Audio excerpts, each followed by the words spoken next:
Greetings,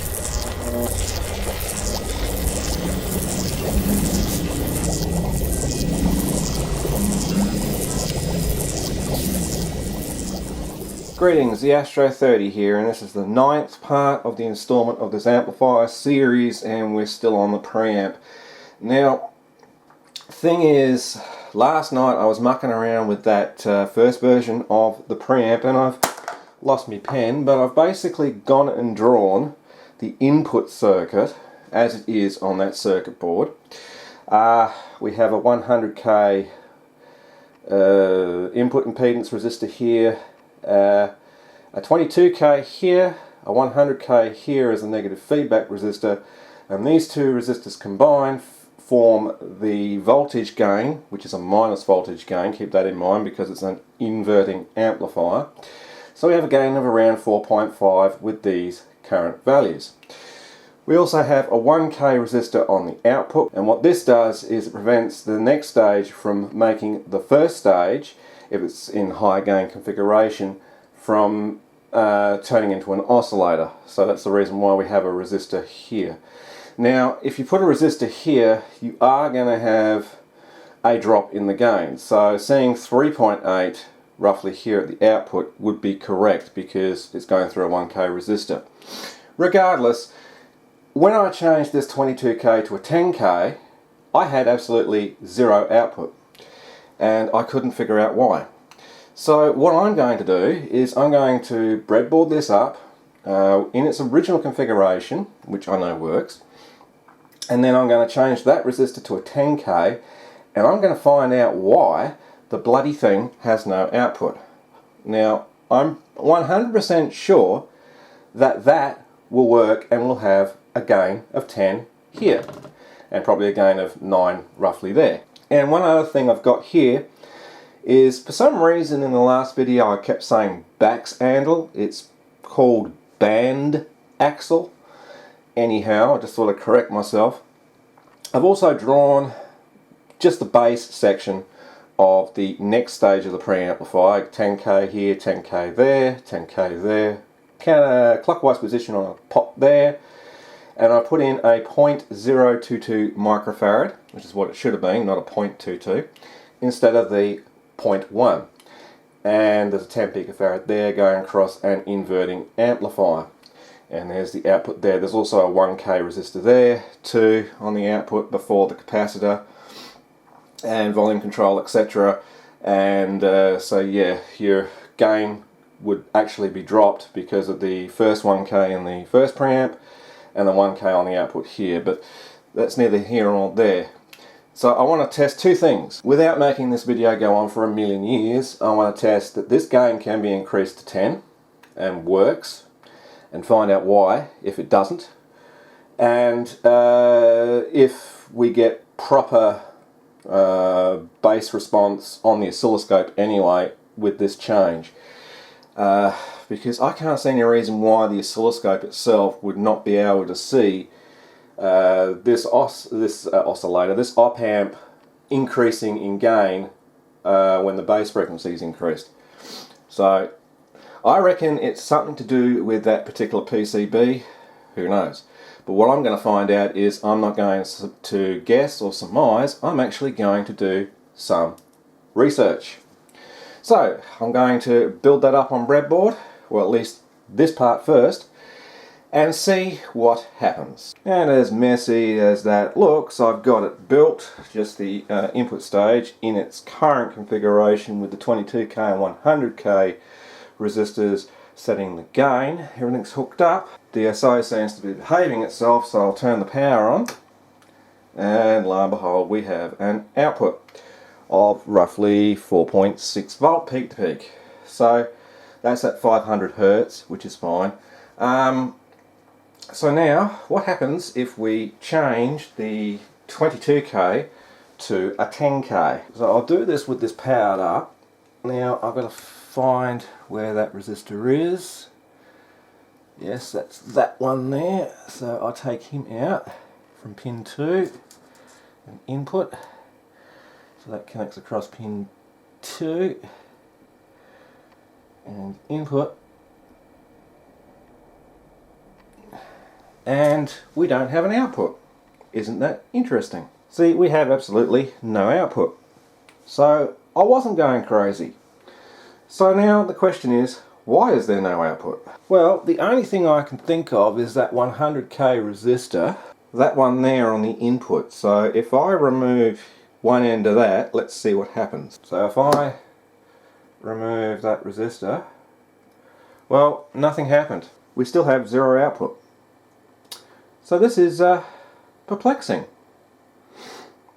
and very strange at the same time. I know the new preamp doesn't have this 100k resistor in its input circuit. It just uses a couple of capacitors in parallel with ground as RF suppression. But yeah, I am absolutely confused as to why, when changing that resistor value to a 10k from a 22k, the circuit no longer functions. And well, it should, so I'll just change that 10k back to the 22k, just so I'm proving to myself that I'm not seeing things or going mentally retarded or something. Plug that back in, and magically we have an output again. So this is what breadboarding does actually go ahead and prove. Alright, so there is another way we can increase the gain. We can actually raise the value of this other 100k resistor to, if I raised it to 220k, that would give us a gain of 10 as well. So let me grab a 220k. Apparently not. So for some strange reason, it's not going to work at a gain of 10. See, we still have no output. So if I now change the 220 I just stuck in and put the 100 back in, magically we have an output. Isn't that special? So now, as Julius Sunder Miller would ask, why is it so? Well, I knew I wasn't going crazy. We now have a gain of 10. That's using a 10k on the input and a 100k in the feedback. What's the issue? Well, it's pretty simple, and you'll all kick yourself just like I kicked myself when I figured out what the reason was. Let's put a capacitor on the input. That's it. That's the only reason why it was refusing to work at a gain of 10, was because there's no input capacitor. And for testing, I just stuck a 1 microfarad 50 volt electrolytic across the input and just moved the input over to the, well, I think I've got the going into the negative. It doesn't really matter which way around that capacitor goes. It can be bipolar capacitor for all it mattered, for all intents and purposes. What is the reason why we need the input capacitor? Well, one, we need to block any DC that might be present on the input, obviously. And second, it's all about input impedance. Now, if you have a higher gain op-amp stage, like a gain of 10, if this op-amp sees any difference in input impedance, because that will change the input impedance as well by lowering that resistor value, then it's not going to work and it's not going to function as an amplifier, or you'll get really weird output results. So I know this explanation is pretty much balls, but basically without that cap we get zero output, because the input impedance has now been lowered because of this resistor. So now the op-amp no longer functions as an amplifier. And funnily enough, we get a gain of 10. Now that newer preamp, if I didn't have put that 1 microfarad capacitor on the input when I was doing the testing, we wouldn't have had an output. And I would have been pulling my hair out wondering why. That's the reason why. So to you Chinese guys that design those preamp kits, put an input capacitor. Now, would this have affected anything with an audio signal? Probably not. You'll probably find without that input capacitor, the preamp would still operate quite fine and produce quite sufficient gain.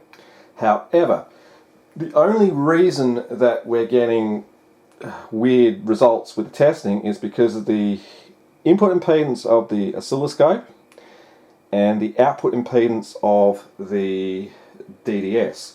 This, I believe, is 50 kilo ohm output impedance, and that's a 50 kilo ohm input impedance. And that combined on this op amp with its input impedance set by those resistors, it's going to load the op amp down. So you're not going to see any valid result on the oscilloscope screen, if anything at all. That is the reason why we're not getting an output signal. It's all to do with impedances. So just keep that in mind when doing testing of op amp circuits and such, that input capacitors and output capacitors do actually make a difference to the test equipment anyway. So now that I've solved that problem that was doing my head in most of the night last night, next thing to do is to build up the second stage, which is the band axle part, well, the bass part anyway, and see if changing that capacitor to a 0.022 microfarad makes a difference to what weird outputs we were getting on the oscilloscope. Okay, and a short time later, probably about 10 minutes, because I was busy farting around trying to get things working and realised I connected things in the wrong place and didn't connect pin 5 to ground or whatever. Now I've sorted that out, and we got an output still of roughly 9.32 volt, which is yeah, adequate. Now I've got a potentiometer hooked up as a base pot. Now watch what happens to the voltage output when I rotate the control. This is at 1 kilohertz. The gain increases. Now if I rotate the control in the counterclockwise position, the gain decreases. Okay, so what happens if we change the frequency down to a base frequency, such as, I don't know, 160 hertz. We're now at 160 hertz. Rotate the control, and look at that. The gain shoots way up. We're now at, well, we're clipping now, but we're at 30 volt output. That's the maximum it can output because it's close to its power hours. Actually, it's exceeding its power hours. So I know that the base frequencies are increasing. Same as this, we decrease the control, we get about 2 volt, roughly 3 volt out. So at flat, we're getting around about 12 volt peak to peak, maybe. So yeah, I know that that's going to work, and that's without having the mid-range and the treble controls also in the same circuit path. But I know changing the 100 to a 0.022 makes a difference. Or does it? So why don't we change that 0.22 now back to a 100 or a 0.1 and see if it does actually make a difference. Okay, I have the original circuit set up with a 0.1 microfarad capacitor in the base circuit across the pot. So now if I rotate the base control to fully clockwise, we can see a big difference already. We're only getting 14 volt, maybe 15 at the maximum peak to peak out, compared to 30 volt peak to peak out. And if I decrease the potentiometer, we're getting less of a cut as well. We're getting about 6 volt peak to peak, whereas we're getting around about nearly 3. So changing that capacitor to a 0.022 makes a hell of a difference. And of course, because I put a 220 nanofarad or a 0.22 microfarad capacitor in there in that other amplifier last night, these effects of what you're seeing on the screen now, you probably have about that much when you rotate the pot fully counterclockwise and clockwise respectively.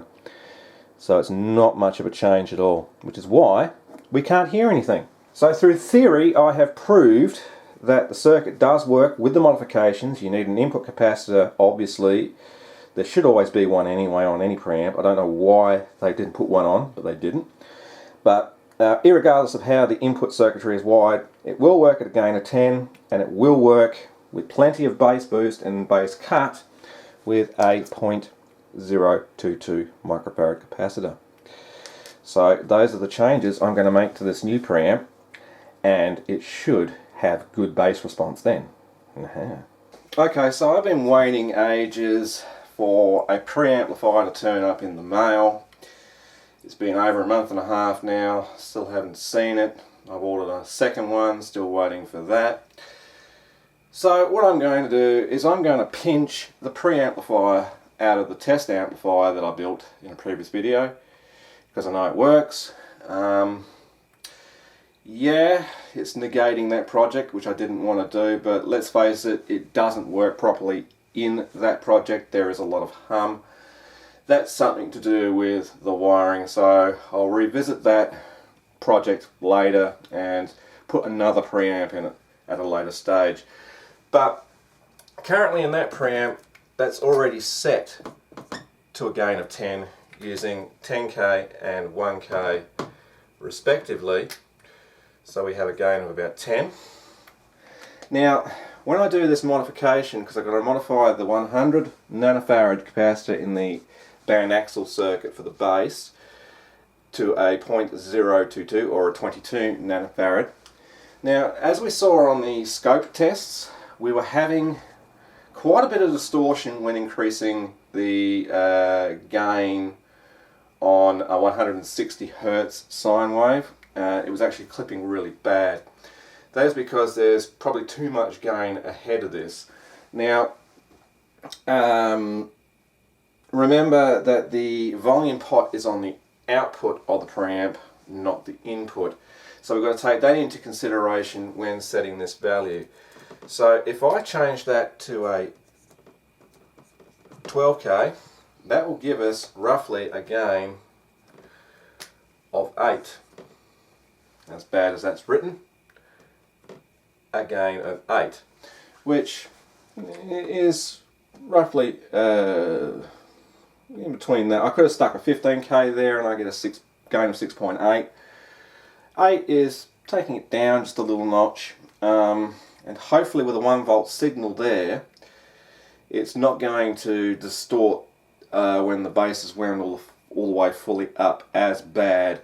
Remember, that's on sinusoidal waveforms. On actual music, it's a different story. Anyway, so that's my plan. I can't wait any longer. I want to get some progress on this thing. So I'm going to steal the preamp out of the test amp, going to remove the voltage regulators because they're no longer required.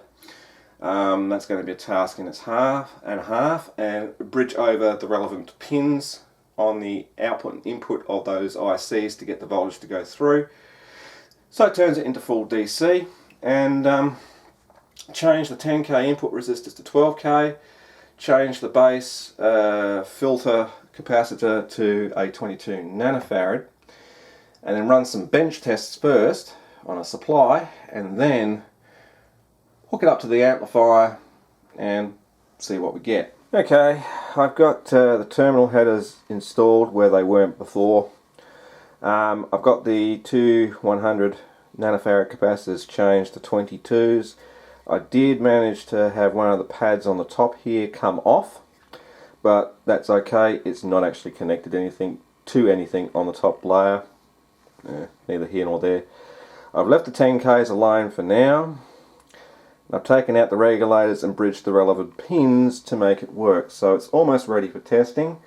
So I'm just going to hook up a power supply, DSO, etc., and we'll have a look at what the bass pot is doing. Okie dokie, I got it at 15 roughly plus minus.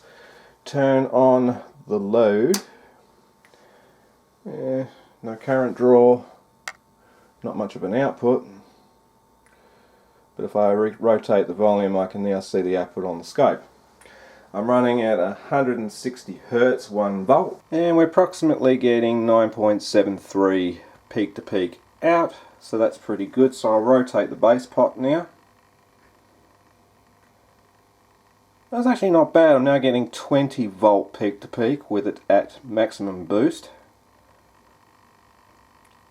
and 4.4 peak to peak at maximum cut.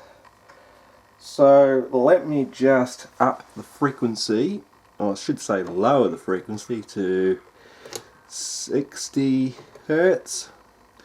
That should be, that didn't change. That's always the way with this thing, I don't know why. Now it's 60 Hertz. We'll change the time per division. Now, where it's 9.73 when it's flat, 30 volt and clipping at full boost, and 2.43 at full cut. So that is working. Might just back that off a bit. It's a bit better. Yeah, that's not too bad. Let's try the mid-range pot. Now, there's not going to be too much difference there, and there won't be too much difference on the treble. It just makes it noisy. Okay, so if I now change the frequency to roughly a mid-range frequency, so I'll make that 500 Hertz should be okay for that. We're at 500. Mid-range is at 17 odd volt, peak to peak, full boost. About 4 volt at cut. Let's try 1 kilohertz. 1 kilohertz. About the same as it was the other frequency. So that's around about a center frequency of about 1000 Hertz, which is about right. Change the frequency now to 12,000 Hertz or 12 kilohertz. Test the treble. Yeah, we're getting 29.4 in boost, which is starting to clip a little, and 2.4 in cut. So yes, the tone network is working. So I probably don't have to change that resistor. I'm probably going to leave it alone at 10k, but what I'm going to do is I'm going to swap channels here to see that the other channel is still working, and working roughly the same as this channel. Okay, we have an output. So as I didn't muck with the treble or mid-range controls, I'm going to set that back to 160 Hertz and do the test again with the bass pot. Make sure that channel's boosting the same. At 20 volt, yes. 4.2 at 160 on cut. So we'll go back down to 60 Hertz. Now at 60 Hertz. 30 volt and clipping at full boost. About 2.4 odd volt peak to peak at full cut. Brilliant. Let's put this. See, the thing is, now I'm going to have to unwire all those pots, and I'm going to have to wire in the new ones, and so it can fit in the new amplifier. So I'm not really worried about that pad falling off. Yeah. So now it's time to just unsolder each of these wires from the pots here, and yeah, hook it up to the amplifier and the new pots and actually test it in the amplifier.